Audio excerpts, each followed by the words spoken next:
Hi, my name's Ned. This is my dog Jai. And today I'm going to be showing you how to let your end users edit data in your Microsoft Power BI report. That's right, actually edit it. So you might be like, well, great, this sounds exciting. How are you going to show me how to do that? Well, this video is part of a bigger video series on a new Power BI feature called Translytical Task Flows. I'll link that video series down below in the video playlist. But in the previous video, I showed you how to make a report that could take commentary. So a user could select a row, enter a comment on that report, and then save it, and it would appear in the report for everyone to see. Today, we're going to be building the functionality that will allow a user to select a comment that they previously made and then submit a new comment. In other words, edit it. So before we jump into the computer, I do have one big ask for you.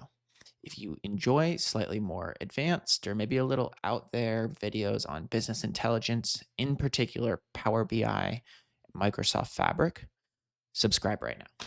That's my ask. That's it. Okay. All right. Let's jump in and let's talk code and Microsoft Power BI.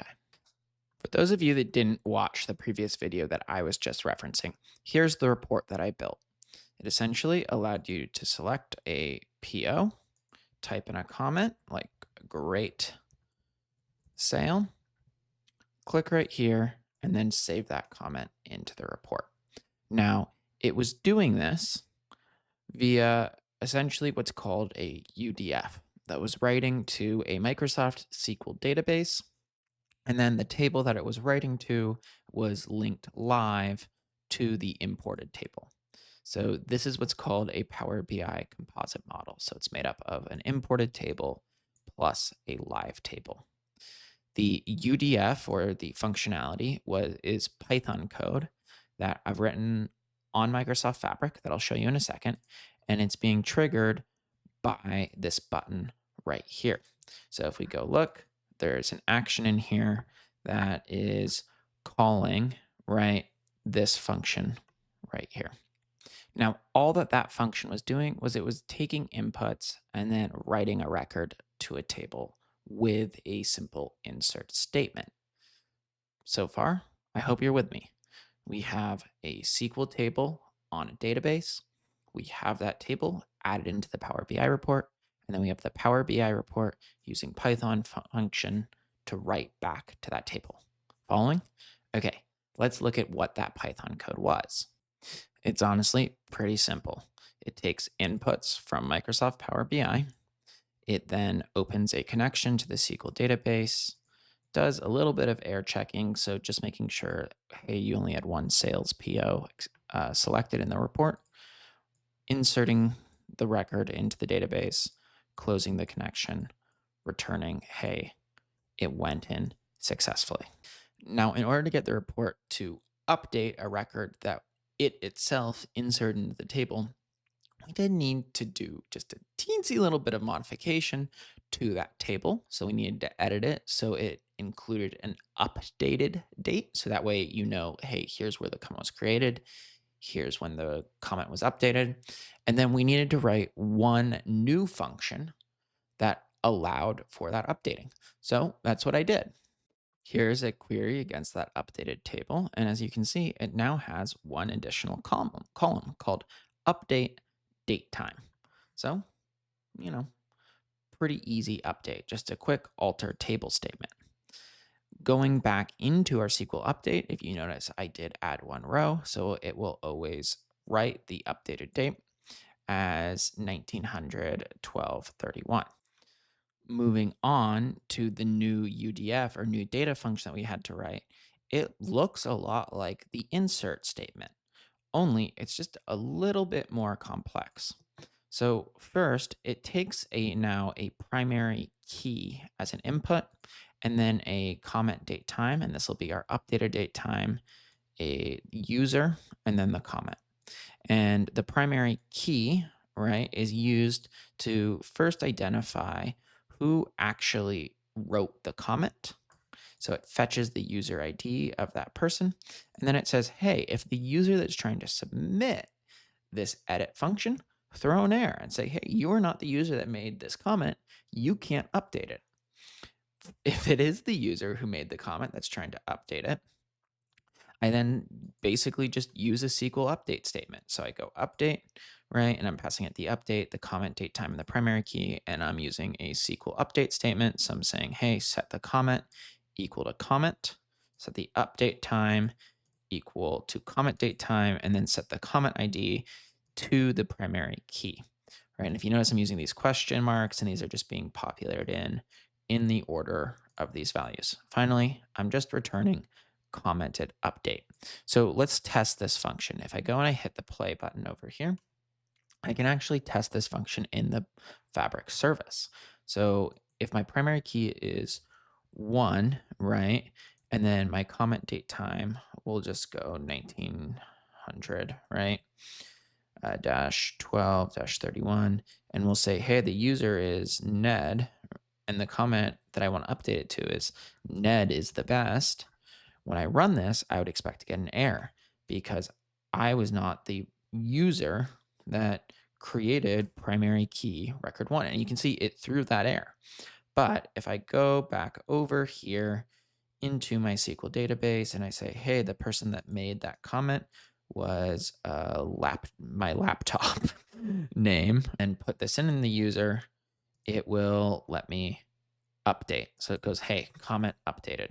So we've now reviewed the modifications that I had to make to the SQL database to allow for updates to happen. We've now reviewed the user data function that enables the updating function. So all that's left is now to implement it into Power BI. Luckily, that should be pretty straightforward. In the Power BI report, we had actually already created some measures here. So we had created a measure that identified the user. We had created a measure that identified the current date time.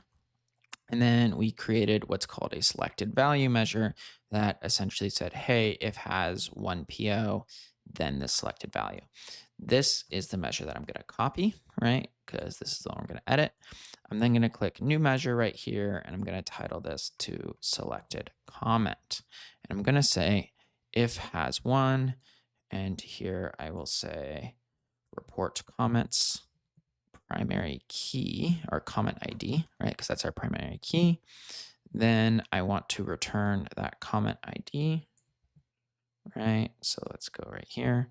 Else I want to return blank, right? And let's go right here. And I just realized we probably need to error handle if there's no comment selected, but I'll fix that a little later on. So we're going to then go right here. We're going to copy this button. We're now going to have 2 buttons. I'm now going to edit this text right here. So I'm going to rename this to update comment.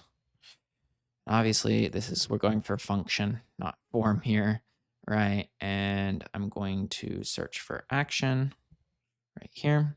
And the action, instead of add annotation, I'm going to change it to update annotation. The comment date time is fine. The user ID is fine, right? I kept that. The comment is this text box. The primary key is now what we need to set. So I'm going to hit this little FX. The field value is going to be, if we go down here, wherever that measure was that we just created, which did I not save? So, oh, look, it's grayed out. So we got to fix that. So let's go back over here. So let's go selected value. We're going to set the data format to text. Then we're going to go back here to FX. And we are going to set it to all data. And it should pop up, hopefully. Oh, still won't let me do that. So then trying one more thing, we're going to cancel out of this one final time.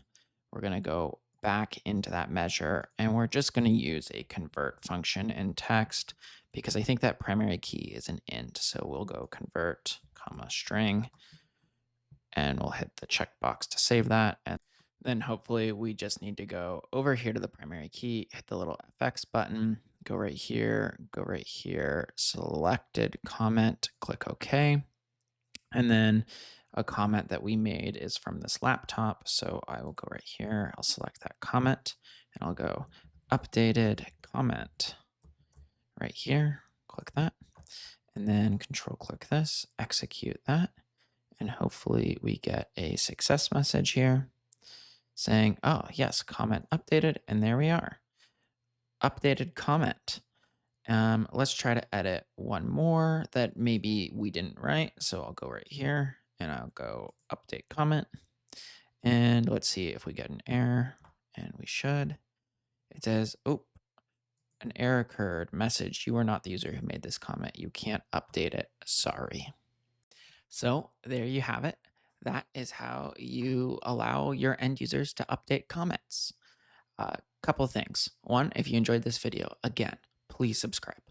Please like it, especially if you made it all the way here. That was 10 minutes of me babbling. Two, I tend to kind of leave in me struggling with stuff a little bit. Uh, I do edit it and I do some pretty hard cuts if I get stuck for a significant period of time. But let me know if you like seeing the struggle. I always like to know that people are suffering along with me as I try to figure out something like this. And I'm watching someone else do a tutorial. But I want to know your feedback. And then three, the next video on this is going to be letting you delete comments. So with that said, thank you for watching, and I hope you have a good night.